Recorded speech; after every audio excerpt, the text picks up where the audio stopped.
again, speaking to your background, when Yeah. you are advocating or maybe championing NFTs and blockchain, I think anyone who works in a frontier technology, they need to do the kind of code switching work that you've done your whole life. Of this is where I'm coming from, this is where you're coming from. We got to be able to kind of bridge that gap. How do you communicate what an NFT is to an artist or digital artist who maybe has no background in NFTs? So it's really interesting because, like a lot of people who work in Web3, I kind of have like two lives. Like I have people who are familiar with Web3, blockchain, and NFTs who are very excited. I don't have to explain anything to them. And then I have like the rest of my life, like the 95% of my life, people who have no idea what I do. And they desperately try to understand it because like they can see, I have a lot of friends who and family who can see I work in art. And they're like, we love that Tina finally works in art. Like she was in healthcare and marketing, in these very technical fields. Now she's in art. But I don't understand it. And so the way I like to look at it with the work I do at Hug, it's worth noting that for the uninitiated listening, Web3 is a very big umbrella. As we know, like when we say Filipinos dominate every sector of Web3, that's a lot of sectors. Like there's blockchain gaming, there's crypto, token trading, coins, investing, which is very more traditional in terms of like portfolio management, which is not my thing.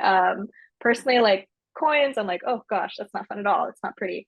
All those coins look the same. I like the art. And so I work specifically, in the NFT and arts ecosystem of Web3.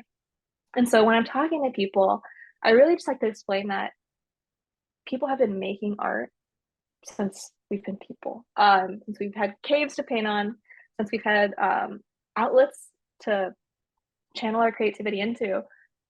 Humans love art. Filipinos are a very creative people.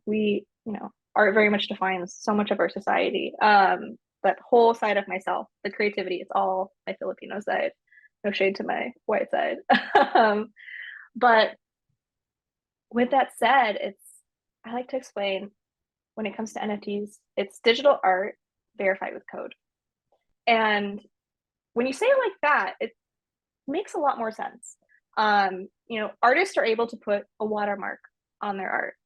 That's a very old practice. We see it on stock photography. We see it when artists sell prints or like have images on their website for sale. They'll put a watermark either blatantly or hidden and nested so they can always prove, hey, this art is mine. And if someone does, copy it, save it somewhere, try to post it as their own, they can say, listen, that has a watermark from me. It's on that to prove it's mine. When it comes to blockchain and digital art, it's just your original watermark written in code. So it's not even disrupting the art necessarily. You're just able to prove on blockchain through verified code, this is mine. This is the day it came into existence. Here's the journey it's made, which is another exciting component when it comes to the arts, because from a traditional art history perspective, there's a lot of art where we don't know what's happened to it. You have a war, you have political upset, you have economic uprisings, all kinds of tragedies. And art can get lost or shuffled, swapped with fakes. The real one goes missing, and we have no idea what happens to it. You have art that can disappear for decades and then manifest in someone's apartment, and major museums are like, what happened here? What is the story with this piece of art? And that's a problem we have with traditional physical art, but with blockchain, we know that journey. We know exactly where this art has traveled. We know exactly who's owned it and how long they owned it and how who gave it to them and who they gave it to. Like one of my favorite um, blockchain performance art pieces, there's this NFT called the Worm. And the concept of the worm is it's very, when I want to talk about digital art and blockchain, I like to bring up the worm. The worm is an NFT that you cannot sell. So you cannot make money off of it. The only thing you can do, as enforced by the code, is you can give it to somebody. You can send it to a friend. And that's what the code is. And you actually have a limited amount of time to send it so it doesn't get stuck in someone's wallet. So like I think it's after 2 weeks. After 2 weeks, someone can take that piece of art from your crypto wallet and bring it into theirs. But generally, it's about who sent the art to who.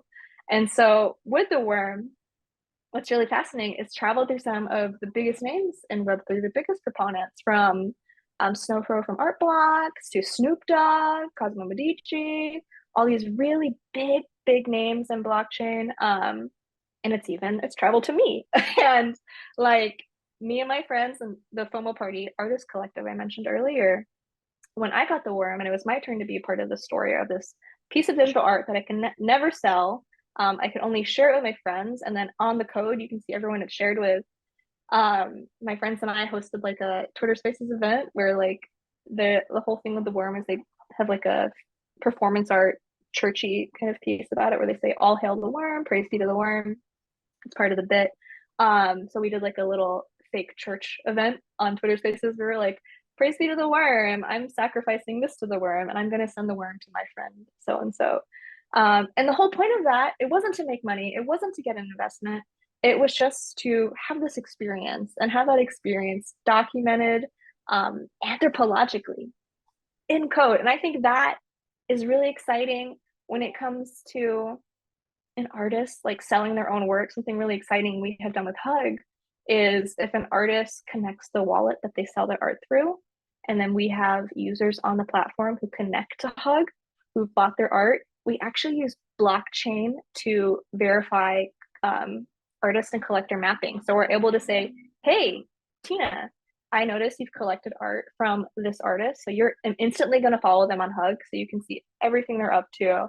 And I don't have to do anything extra. If I've bought their art and it's in my wallet, the code on Hug says, okay, Tina's a collector. She wants to follow this artist. We know they already like them.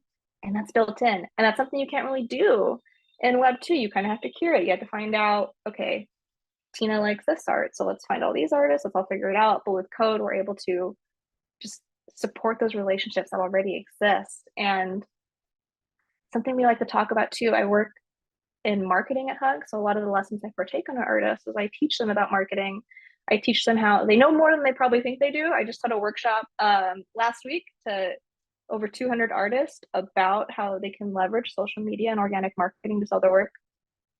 And that's a really big lesson I take is you know more than you think you do. Believe me, when it comes to marketing your work, the hardest thing I teach artists is that social media is an organic outlet for artists to sell their work because it's free. But it's also worth noting that your time is valuable. So the time you spend on social media to promote your own art, like it's not necessarily truly free. Like it takes a lot of energy. It takes a lot of experimentation, of trying and failing, of being bold, of messaging strangers, of just putting stuff out there. It's already hard enough to be brave enough to make art, to share it in general.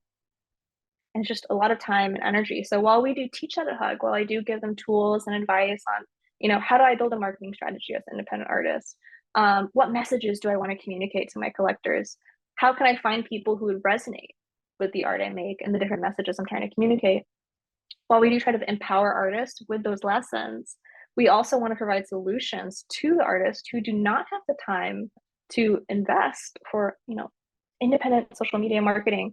And so we really want to leverage the power of blockchain technology to help build those connections, to target people who, are already collecting from you, who want to collect from you, and to leverage this new era of technology to build those relationships and build them even stronger than they could have been before.